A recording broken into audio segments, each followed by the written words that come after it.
আশা করি সবাই ভালো আছেন। আজকে আমি নতুন একটি গল্প নিয়ে এসেছি।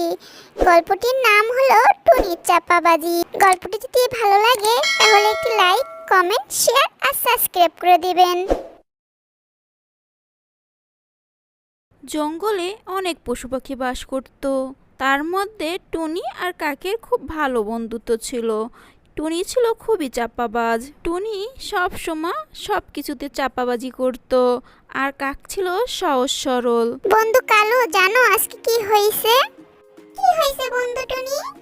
আজ ফোনে কল ধরার পর এক লোক আমাকে বলল, স্যার আমাকে 3 দিনের ছুটি দিন। আমি খুশি হয়ে তাকে 1 মাসের ছুটি দিয়ে দিয়েছি। বন্ধু, তোমার পাশের বাড়ির কাকিমার খবর কি? উনি তো কাল ইন্তেকাল করেছে। হায় হায় রে বন্ধু, কি বলিস?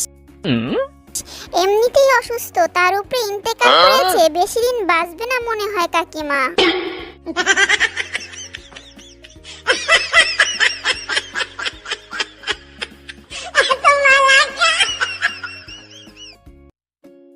বন্ধু টুনি, কালকে তোমার হাতে মোবাইলটা দেখলাম, অনেক সুন্দর ছিল। বন্ধু কাক, সুন্দর তো হবে, ওটা ছিল আইফোন 14 প্রো ম্যাক্স। কি কস, তা কত দিয়ে কিনলি? বন্ধু কাক, আমি একটি গেম প্রতিযোগিতায় অংশগ্রহণ করে পেয়েছি। গেম প্রতিযোগিতায় অংশগ্রহণকারী কতজন ছিল বন্ধু? 3 জন। তা কে কে? একজন পুলিশ, একজন মোবাইল দোকানদার আর আমি।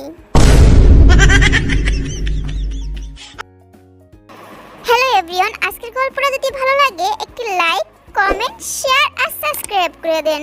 যারা এখনো সাবস্ক্রাইব করেননি প্লিজ সবাই সাবস্ক্রাইব করে দিয়ে আমার পাশেই থাকুন। আজকের গল্পটি এই পর্যন্ত। সবাই ভালো থাকবেন। আল্লাহ হাফেজ।